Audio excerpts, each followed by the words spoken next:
Hey guys, welcome back to Black, White, and the Grays. My name is Kylie, and I'm really excited to make this video. It's gonna be, I don't know, I'm really hoping for a successful year with growing tomatoes and peppers with our high tunnel and getting them out of this greenhouse, because with it being half in ground and the shade cloth, I just don't think they're getting enough sun and heat to do really well in our short season. Last year, I went about it with only determinate varieties, which I did have a better success rate than the year prior when I did indeterminates and heirlooms and all that stuff. So this year, I'm doing a variety of heirlooms, hybrids, and an heirloom can be an indeterminate or determinate. A determinate tomato, it has a determined set height. Typically it's shorter and it has a predetermined number of set fruit that it will produce. An indeterminate tomato has an indeterminate amount of growth it can get if you have a long season, or an indeterminate, it just keeps producing fruit. So with a short season like we are zone 3. We haven't been getting down to zone 3 temperatures in quite some time, but we get frost in the summer, and that's the real kick in the teeth because tomatoes don't like frost. Neither do peppers. So, but I'm not giving up on heirlooms, and I'm not giving up on indeterminates. I think I can make it work, Lord willing. So I narrowed it down to 24 tomato varieties. I know, it's a bit extreme, but I couldn't help myself. And a lot of these are going to be cherry. Oh, let me get all my stuff out. Okay, I lied. I narrowed it down to 28 varieties. Holy smokes, it's already warm in here. So I'm going to fill up I have a 72 plug tray, and I'm going to fill it up. I'm not wanting to do, I don't know what I'm doing. I'm having a hard time deciding what I'm doing. Let's just get, okay. So I had to move outside. I'm starting tomatoes, and I was going to do a 72 plug tray, and then I decided against it. I bought these Bootstrap Farmer 2x2 pots. I was really excited because I'm really wanting to transition, and I thought they were made in America, and I thought they were really hardy. And then I redid some more research on their website and found out these black ones are made in China, and they came in the mail, and there was made in China stickers all over the packaging, and I was like, what? I found out if you got the colored ones, like they have like bright colors, those are made in the USA, but not these black ones. I did not know that. So that was a bit of a bummer. I'm gonna use them anyway. I should send them back, but here we are. I'm using them. Just know for future references, do your due diligence, and under the description it doesn't say made in China, but it's like one of their listings that leaves out proudly made in America. So, and then when it came with made in China stickers all over the pots, all over the trays, all over everything, so I just thought all of their products were made in America. So I guess that was a bit misleading, but also I should have done my own due diligence. Many lessons learned. Okay, so typically I like to just use some masking tape and a Sharpie to do my labeling for my seeds, because it's just, I don't lose them. All of these trays behind me and beside me have masking tape and just Sharpie for labeling what variety they are. And for tomatoes, because they're in these these trays, they kind of rub against each other. It'd be hard to tell what is what. So I am going to use the markers, which are not my favorite, but hopefully I can be responsible enough and just not knock them out. This is what happens. They get knocked, and then Charles Dowding I did it with my cabbages. You saw them where they were thickly sown. I'm going to do that similarly, but instead it got a little crazy with my cabbages. They were starting to go together, and I had broccoli and cauliflower in there as well. So some of these trays are labeled what they are, but then they might have like a straggler, which is fine. It's fine.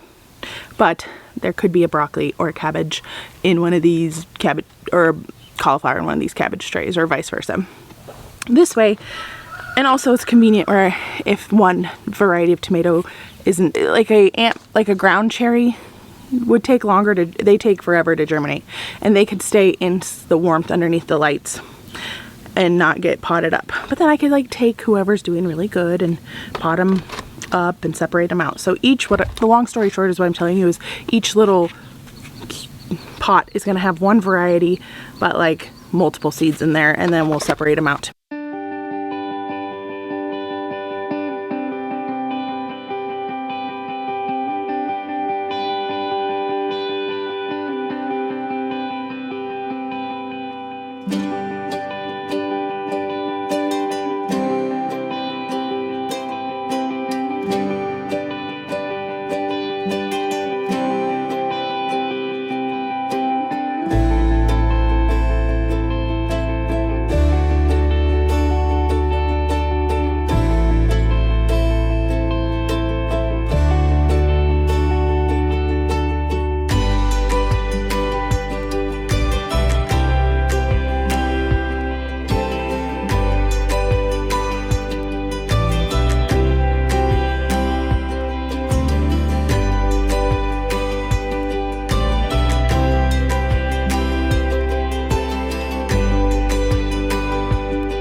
Okay, so I came into the little garden to get some shade. It is almost 70 degrees. I am not climatized for this sort of weather, especially in a greenhouse. I had to move myself out to plant, which I showed you guys planting. But here I'm going to talk to you and tell you about the varieties I'm growing. This is solely a tomato video, and if you're curious, stick around. I'm going to show you what I got. If you hear some oinking, it's obviously pigs. There's one right there. So this is my disastrous thing. I have 2 spots available in my seed tray. There's 32 seeds in it. Oh, there's Mama Pig right behind me. There's 32 little cups in it, and I had 28 varieties. And then a couple of the cups I did extra of San Marzanos and Romas because they did very well for me in my little garden or my little greenhouse last year. And so I would imagine that they're just going to pump it out this year, which is my goal, to get lots of tomatoes to preserve. Okay, so Roma, this is one of our first ones. This is, it just does really well for me. Glacier tomato, this is, and I have a bunch of different seed companies, and I enjoy them all, mostly. A lot of the Fairy Morris seeds I got for like 25 cents or 20 cents from the Restore or for free from our garden group around here. The Betelux tomato. A lot of these, this one says it's a Polish type, which I am Polish, so it intrigued me. And you'll notice a trend in here. A lot of these are going to be like glacier tomatoes, made in Poland, and there's a lot of Russian varieties. And the climate we live in, a lot of growers there and a lot of tomatoes were bred for harsher climates, or what I'm drawn to because of our climate, if that makes sense. And if you live in somewhere warmer, you'll be drawn to more tomatoes that are more like pest resilient and more likely to handle heat and stuff, and which we get hot here, but it's the cold nights and the short season that I'm growing for. San Marzanos, this is a favorite. They do so good here. They grow. Hey, I thought there were no seeds left in this packet. There are. Okay. Cherries. I'm doing a lot of cherries too. The Super Sweet 100s. The Abe Lincoln tomato. This is obviously an heirloom. It says it on the pack. Fun fact for you. My 5th great grandfather and uncle fought in the Black Hawk War alongside Abraham Lincoln, and then my grandfather ended up coming over on the Oregon Trail, one of the first settlers, but then my uncle was Abe Lincoln's best man in his wedding. Fun fact for you. Okay.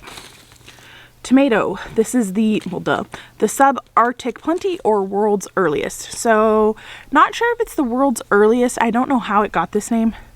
One of the very earliest. So maybe in its time it was. M.I. Gardner, I've had great success with M.I. Gardner. I have been growing his seeds for 4 or 5 years, and they're great. They used to be 99 cents with all the prices. He had to jump it up to $2. Still a good deal. Great product. Does extremely well. I love all his seeds all around. So you're going to see quite a few of his. This one I thought was just starkly beautiful. Do you see the stripes on the green and the red tomatoes? They're gorgeous. This is the vintage wine. Just some of these I'm growing obviously for production, like the San Marzanos or the Roma, and some I'm just growing because they're beautiful. And I think you need a little bit of both, because I have last year I took a lot of the pretty out and just grew really totalitarian crops, and I missed a lot of the beauty. So blueberry, cherry. Cherry, I know my sister is really focusing on cherries this year because of the short season. You get, obviously they grow faster. I'm focusing on a lot of those as well. This is a Polish heirloom. I had no idea. Aunt Molly's. And these are really good. They're ground cherries. The Aunt Molly's is a little more tomato-y flavored than I have a pineapple one in here. The pineapple one does taste tropical and it's fabulous. I had heard about them through different YouTubers, and then I had a gentleman that came on one of my garden tours. We do like a yearly garden tour. So I get a lot of emails from people locally that are around the area that would love to come out and garden tour, which I think is awesome. But I can't, just logistically, it's not feasible for me to do all of that. So if you're interested in coming out to the farm, we will be on our local Coop and Garden tour in August. It'll be the third week in August, I think. And I'll put out those dates. So I'm directing people to that if they want to come tour. That's when the farm is in like its prettiest state. It is. We work hard and get the gardens, really try and get them as pristine as possible, and all the grounds. And so Aunt Molly's ground cherry is so good. But a gentleman came on my garden tour, he's like, I grew this in my garden. He went home and came back with them, and it was the pineapple, and I hadn't ever had the pineapple, and they are so good. Barry's Crazy Cherry, Brad's Atomic Grape. Here's the pineapple ground cherry, Cherry Roma. These looked cool. Hear that crazy chicken? Melanie Moy Hondet of Maryland. My husband's from Maryland, so that's fun. White cherry. Did you see that? I don't know if you did. Sheboygan. Crazy chicken. The yellow pear. I got this for a free seed packet. Some of these are free seed packets that I have. I've never grown this one yet, and it's just never made the list, but it was a cherry, so I thought I'd give it a whirl. Some people either love it or hate it. This one seemed similar to the vintage wine. It's the Tigerella from M.I. Gardner. Look at that. Gorgeous. You look so beautiful. And these are smaller. So these are like 2-inch diameter fruits. This was a free seed packet a few years ago. Also have never grown. It's the purple Russian tomato. I don't know why I'm showing you this. You can't even see the actual thing. Like I said, a lot of Russian varieties, because a lot of people who grow in Russia have similar climates. Hey. This one I did not start. It must have got lost in the thing. It's the mortgage lifter. I'm going to add this. I want to. This one has a little bit of special place. Locations grow. There's some Oregon ones. There's some West Virginia. So the story behind this one is that the guy lived in West Virginia, and he developed this variety, and they were so plentiful that he was able to sell so many that he paid off his mortgage, which is pretty cool. And because it was grown in West Virginia, it feels like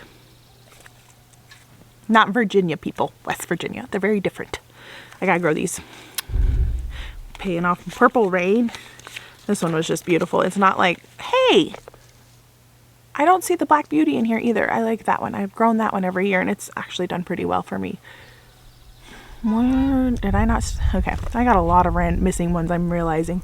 Okay, so here's the purple. It's like lightly purple rain tomato. It's beautiful. Dr. Witchy's. This one is the Moscovich. Guess where this one's from? Russia. We don't judge tomatoes by their leader. Early Cascade. We live in the Cascades. It's a must. The 42-day tomato. Can you guess why I'm growing this 42 days? That would be awesome. Like, and I started quite a few of these just because 42 days, it's one of the earliest tomatoes. I've actually never seen one that was shorter than 42 days. If you know of one that is, put it down in the comments. I'd love to get my hands on it. They're 1 ounce fruits, so they're little guys, but 42 days. Can you beat that with a stick? I don't think so. The black strawberry, this is what the Baker Creek catalog got me right away. And I was like, oh, gotta get it. This is a 60-day variety, and it's a cherry. So 42 days to 60 days, that's quite a bit difference. You know what I'm saying? Hey, this is a pepper. Okay, I don't think I did. Got another pepper. Did I already do the Barry's Crazy Cherry? I think that's it. And then I found another one I didn't do. It's the giant garden leader monster. Why did I decide this? 70 days maybe, and it's huge. So there are a few I'm left out, like the Black Beauty. I'm probably gonna go in and get some seeds, and I have 2 open slots. Who's gonna make it?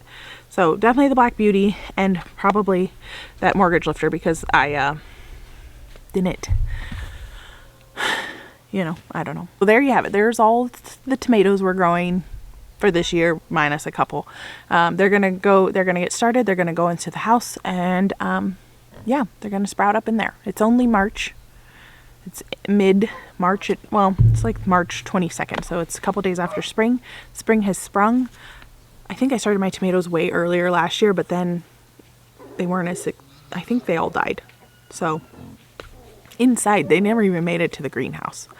Last year's tomatoes was a big fail, but this year, whoa, you hear those wings? 3 big birds just went by. Lord willing, we have a very successful tomato year in that high tunnel, because that's what that high tunnel is for.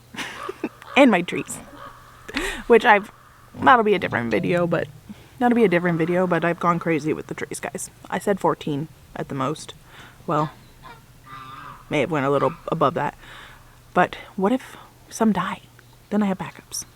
So there's that.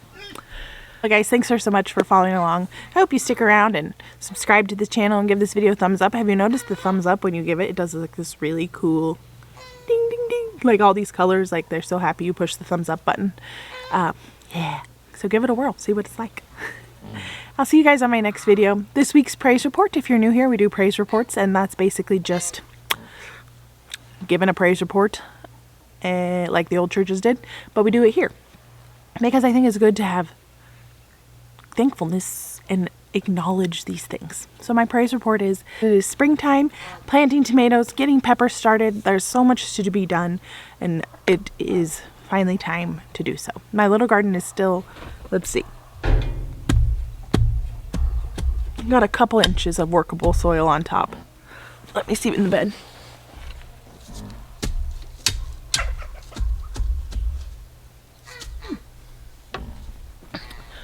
I got a couple inches of workable soil, so which is good because I have a thing of leeks.